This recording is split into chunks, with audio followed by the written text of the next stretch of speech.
Hello, friends. Welcome to the Nope Coach podcast. I'm your host, Suzanne Culberg, and this is episode 127, Navigating Tough Times. When things are hard for me, I tend to retreat and withdraw and self-medicate with food, not move a whole lot, and then basically feel like shit and beat myself up for all of these things. What do you do when things are challenging? It's just something to consider. And what I wanted to talk about today is moving the goalposts when things are tough. Because things that when times aren't challenging, when everything's easy peasy and life's amazing, things like having a clean sink or taking a shower or eating a nourishing meal are just things that you do. There's no pomp and circumstance, bells and whistles, celebrating. It's like, yeah, this is what we do. I wake up, I go for a walk or I journal or I meditate or whatever it is you do. I get everybody off to school. I start work, meal prep. They're just the run of the mill things that we do so that our life is on track. However, when things are tough, like you're navigating grief, or you're supporting somebody who's ill, or somebody who are ill, or you've just lost your job, or someone that has lost their job, or whatever it is. Like, I don't need to spell out tough times. You guys know what it is. The goalposts can be a lot lower, and that way we don't beat ourselves up for not getting everything done. So at the moment, I'm navigating my own personal tough time. So little things like, having a shower or cooking a meal or making my bed, or things that, nominally wouldn't even rate a mention, because these are just the things that I do. I take a moment to acknowledge those things and to celebrate those things and allow those things to be enough. Because sometimes we try and cram in even more things, or we do no things and sit on the couch and berate ourselves for, not doing more. When if you just allow yourself to sit on the couch and go, actually, this is a really tough time right now, and this is all I have the spoons for, and that's okay.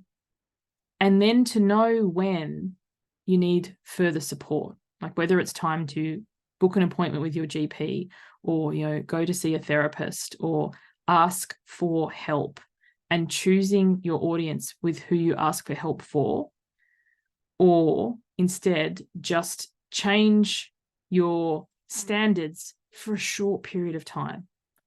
Doesn't have to be forever, but at this moment in time, nominally I'd be doing all these things, but at the moment this can be enough. So a very, very personal example, my next round of my program's coming up next month in October. Why wait? Absolutely love my program. Nominally, I would run a challenge, like a 3 to 5 day challenge. Nominally, I'd do some webinars. There is things that I would do when everything was going great to promote, to launch, to do that for my program. At the moment, I don't have the capacity to market, to do all those extra bells and whistles. So trusting, like, the program's solid, I love it, but trusting that the emails I send to my list and the podcasts I record at this stage, at this time, will be enough for this round. But this round doesn't have to be every round. Like, I'm a coach who works in the online business world. If I was a farmer, the things I might be navigating could be drought. Like, you could be like, sometimes I have boom crop seasons and there's plenty of rain and everything's watered, and yes. But sometimes there's a drought and I have to hand water. Or sometimes the temperatures are extreme. There's a frost when there shouldn't be and I lose some of the crop. Or, there is a flood or a fire or something like that I have to navigate. I'm sure, well, I'm not sure because I'm not actually a farmer, but I'm pretty sure that a farmer doesn't expect the same crops every single season. Like if they've had a flood or a fire or some locusts or, you know, pests or something, then they're going to understand that this season is going to be different to other seasons. And, you know, to make sure that they have some stores in place for when that happens, or to trust that the next season, like this moment, is only a moment in your life. It's not forever. When we are navigating tough times, it can feel all consuming.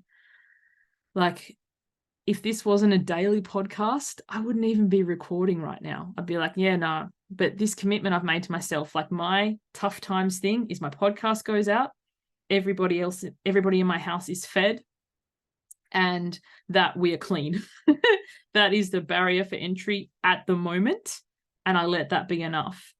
And then there are other times when, you know, other things aren't going on in my life externally, where, you know, the minimum barrier, my minimum standard is exercising for 45 minutes a day, and, you know, cooking 3 nourishing meals, and running, you know, the webinars or running the trainings and doing all those extra things. But knowing when and where you're at and checking that in and navigating that with yourself, rather than holding yourself to an impossible standard and then beating yourself up when you don't reach it. Because life is tough. And I think one of the downsides of the online world is we don't often see the behind the scenes. We don't see the Wizard of Oz behind the curtain being a, you know, just we only see the external, which is pretty and amazing. And sometimes, you know, things can be a bit of an Easter egg. They're bright and shiny on the outside and then they're shit in the middle. So knowing that we all go through tough times, we all have things to navigate, we all have the kids who are sick unexpectedly, or the pet that throws up on the carpet, or the you know, mad dash to the dentist, or the mad dash to the vet, or the flood in your backyard, or the argument with your neighbor, or the sick family member, or, you know, sick yourself or injured yourself, or people who are navigating things that we can't even see, chronic fatigue or mental illness, or, you know, diabetes, or, you know, personal health challenges.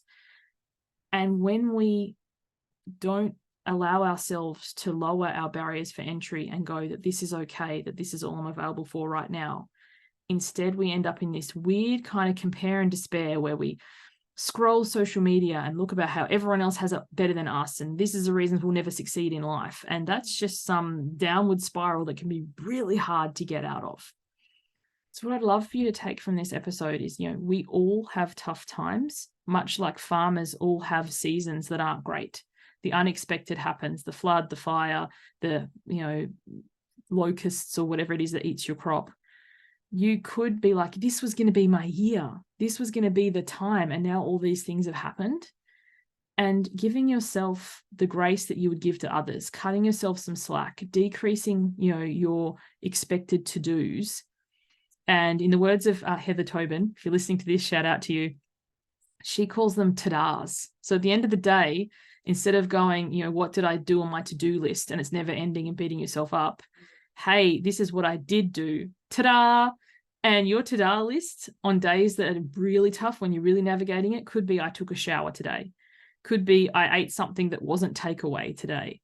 Could be, I mopped the floor. And allow that to be enough. And the program I run called Why Wait it's about this. It's about the messy middle, the nitty gritty, the day to day. So many people say to me they're waiting to join Why Wait. I'm like, doesn't the name say it all?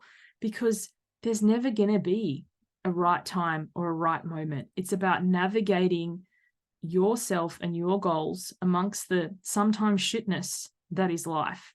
And this is the work that I do. It's not about listening to every module and like, I think in many ways, sorry to the teachers out there, but I think in many ways, school has done us a disservice in the way that we learn something, we learn and we practice and we study, and then we do it.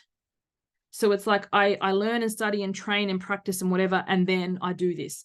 Life doesn't work like that. Life isn't school, but so many of us have been indoctrinated after, you know, over a decade of school that I've got to wait to the right time and I've got to focus and I've got to study and then I've got to implement. And why wait is the anti of that. Why wait is shit's happening. People are sick, pets are sick, whatever's going on. How do I navigate this and get to where I want to go despite all the external, rather than waiting till all the external has calmed down, because that's never going to happen. There's always going to be storms in life. How do we navigate those so that we can still kick goals and take names, kick ass and take names? I can't even think of the phrase right now. But we can still slay even when things aren't going our way. I'm a poet and I don't know it. Thank you for tuning in. If you want to check out more about the Why Wait course, head over to my website, SuzanneCulberg.com. It has a detailed description of the program. If you want to chat to me about it, like, I totally understand. It's an investment. You might be like, I don't know, I want to talk to her. Have a read through the page, and then there's a space at the bottom where you can book a call. Let's jump on. Let's have a chat. And I hope you listen to the next one. Thanks for tuning in. Bye for now.